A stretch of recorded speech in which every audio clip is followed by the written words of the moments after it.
70,000 فرشتے زمین پر اترے ہیں امام حسین کی آمد پر، اور مبارکباد بھی دینا ہے سرکار دو جہاں کو۔ یہ ذہن میں رہے کہ اگر گھر کا بڑا خوش ہوتا ہے تو وہ عطا کرتا ہے۔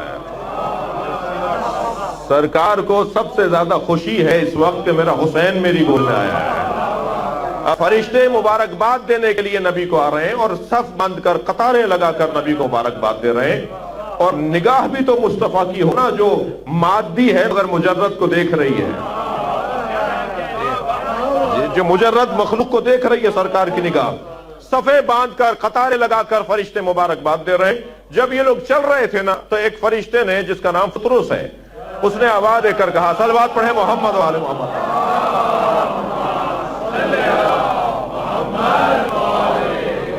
اس نے آواز دے کر کہا کہ تم زمین پر حسین کی مبارکباد کو جا رہے ہو، نبی کو مبارکباد دینے جا رہے ہو، میرے تو بالوں پر جل چکے ہیں، میں تو جا نہیں سکتا، تم میں سے کوئی میری مدد کرے، مجھے سہارا دے اور مجھے نیچے تک نبی کی خدمت لے جائے، آسمان سے زمین کی طرف لے آئے۔ تو فطرس جب قطار میں اس کا نمبر آیا نا، اس کا نام آیا کہ اب فطرس آگے بڑھے گا مبارکباد دینے کے لیے، بالوں پر جلائے ہوئے تھا۔ اب یہ بالوں پر جب بات ہم مادے اور مجرد کی کر رہے ہیں تو یہ بات روشن رہنی چاہیے کہ جب یہ مخلوق ہی مجرد ہے تو بالوں پر تم مادہ ہوتے ہیں، مادی چیز ہے۔ بالوں پر جی بال جو ہے وہ جل چکے تھے، اور پر بھی اس کے جل چکے تھے، اس کا وجود ہی بدلا ہوا تھا۔ پرندے کا اگر آپ مادی پرندے کا اگر آپ کو تصور میں لائیں، اس کے بال جلے ہوئے ہوں، پر جلے ہوئے ہوں تو کیسی مخلوق لگ رہی ہوگی، ٹھیک ہے۔ ابھی اس کے بالوں پر جلے ہوئے تو مجرد مخلوق ہے، مادی تو ہے نہیں، تو بال سے کیا مراد ہے اور پر سے کیا مراد ہے؟ حضرت علامہ مجلسی نے حیات القلوب کے اندر بڑا حسین جملہ لکھا ہے، وہ فرماتے ہیں کہ بال علم جل گیا تھا اور پر عمل جل گیا تھا۔ ہاں، اللہ نے بال علم اور پر عمل کو جلا دیا تھا۔ اب اس کا علم بھی نہیں بڑھتا تھا، اسے عمل کرنے کی اجازت بھی نہیں تھی۔ جی جس طرح کہتے ہیں نا کہ وہ کر دیا جی، گھر بٹھا دیا، وہ آپ انگریزی میں کچھ کہتے ہیں، گھر بٹھا دیا، پوسٹنگ نہیں جا رہی، گھر بیٹھ جاؤ، نہ تم کوئی عمل کرو گے۔ ایک صلوات پڑھے محمد و آل محمد۔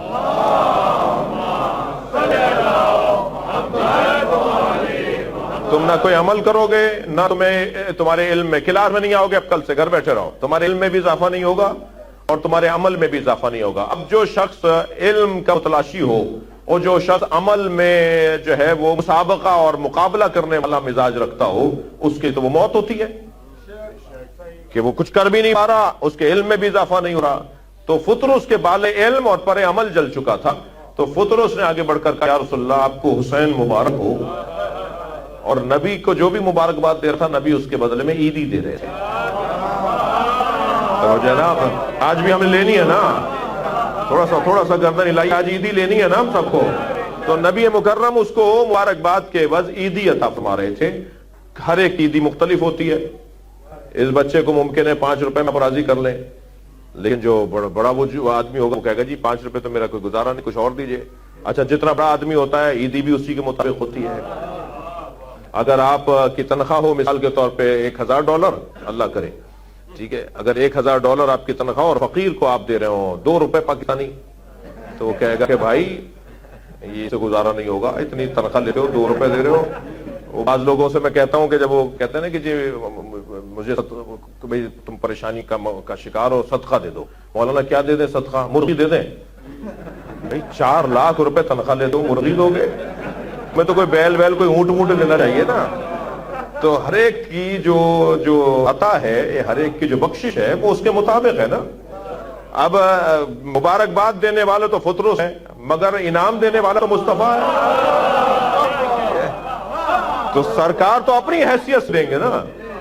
تو فطرس نے کہا، یا رسول اللہ میں آپ کی خدمت میں آؤں۔ جلائے کس نے تھے بالوں پر؟ اللہ نے نا، سزا اللہ نے دی تھی نا۔ اب یہی تو نظام ہے معرفت کا، سزا اللہ دے رہا ہے، بخشش مصطفیٰ دے رہا ہے۔ اس کا مطلب ہے کہ انہیں اختیار ہے نا اللہ کے نظام کے اندر۔ یا اللہ مجھے اے مصطفیٰ مجھے شفا چاہیے اور مجھے شفا عطا کریں، میرا بال علم اور پر عمل جل چکا ہے۔ امام گہوارے میں ہے، مانگنے والا نبی سے مانگ رہا ہے، توجہ ہے۔ سرکار ارادہ فرماتے، سرکار ہاتھ اٹھاتے، تو فوراً بال اوپر آ جاتے، فوراً ان کی حیثیت پلٹ آتی، فوراً ان کی جو پرانی کیفیت تھی وہ دوبارہ بال ہو جاتی. مگر نبی کو یہ تو بتانا ہے نا کہ مصطفیٰ سے مانگو گے حسین دے گا، حسین کے دروازے پہ جاؤ گے مصطفیٰ دے گا. سرکار نے ہماری رہنمائی فرمائی. ایک مرتبہ فطرس سے کہا کہ یہ جو جھولا جس میں حسین لیٹا ہوا ہے، حسین سے نہیں، جھولے سے، گہوارے سے. مہد کہتے ہیں عربی، مہد گہوارہ جو جھولتا ہے، گہوارے سے جا کر خود کو مس کر لو، خود کو گہوارے سے جا کے مس کر لو. اب گہوارہ اور ہے، حسین اور ہے. جو نسبتوں والے لوگ ہیں میں جملے کی قدر کریں گے، ہم نسبتوں سے جڑے لوگ ہیں نا بھائی. یہی چادر آپ اپنے بیڈ پر ڈال دیں گے تو کوئی چومے گا نہیں اس کو. یہی چادر آپ نے ممبر پہ ڈال دی تو میں چوم کے بیٹھا ہوں.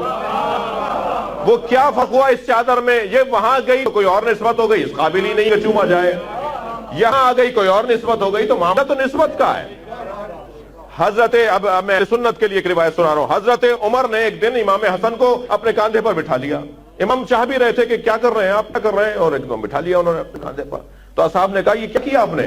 کہنے لگے میں نے سنت نبی کو ادا کیا، نبی بھی تو بٹھاتے تھے.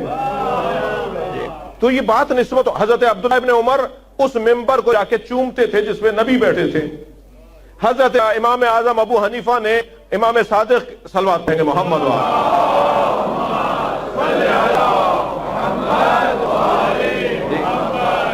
ہاتھ میں سرکار کا عصا تھا. امام اعظم حضرت ابو حنیفہ نے اس عصا کو چوما. مولا صادق نے فرمایا تم نے اس کیوں چوما؟ کہنے لگے یہ نبی کے ہاتھ ہوتا تھا، نبی کی نسبت کی وجہ سے چوما. حضرت فرمایا تم نبی کے ہاتھ میں موجود عصا کو تو چوم رہے ہو جس میں جان نہیں ہے. میرے وجود میں تو نبی کا خون دوڑ رہا ہے. اس ہاتھ کو چومو، اس ہاتھ کو چومو. مولا نے ہاتھ بڑھا، اس کو چومو اگر چوم رہے ہیں تو. صلوات پڑھے ذرا محمد و آلہ.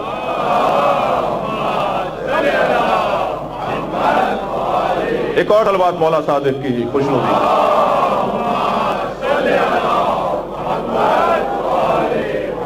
تو میں نسبتوں کا انکار کرنے والوں کو مسلسل پیغام پر پیغام دے رہا ہوں. یہ نسبت ہے نا، اس جھولے میں حسین ہے، اس لیے نبی فرما رہے ہیں اس جھولے سے جا کے خود کو مس کر لو. جھولے میں حسین ہو یا زریح میں حسین ہو. اور بدلوں لفظ، زریح کو ہم اس لیے چومتے ہیں کہ اس میں حسین ہے. جھولے کو اس لیے چوما گیا کہ اس میں حسین ہے. ایک صاحب کہنے لگے شرک ہے، یہ زری کو بوسہ دینا شرک ہے. تو ہم نے اسی وقت میں قرآن اٹھا کے ان کے ہاتھ میں دے دیے، فوراً انہوں نے چوما. میں نے یہ کیا کیا آپ نے؟ کہنے لگے قرآن کو چوما. میں نے کہا قرآن تو اندر ہے. کھولیں گے الفاظ تو اندر ہے، یہ تو جلد ہے، یہ تو جزدان ہے، یہ تو قرآن کا جو ہے وہ غلاف ہے. تم نے اسی کو چوم لیا کیونکہ قرآن سے نسبت ہے. میں نے کہا یہی ہم سمجھا رہے تھے آپ.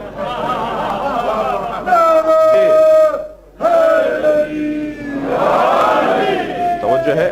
گہوارے سے سرکار نے فرمایا فطرس جاؤ اپنے آپ کو گہوارے سے مس کر لو. اور فطرس نے جب اپنے آپ کو گہوارے سے مس کیا تو فطرس کے بال علم اور پر عمل بحال ہونا شروع ہوئے.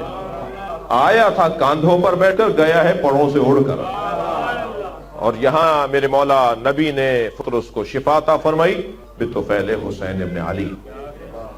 بس شہنشاہ حسین بادشاہ، علی شہنشاہ حسین بادشاہ، علی شہنشاہ حسین بادشاہ.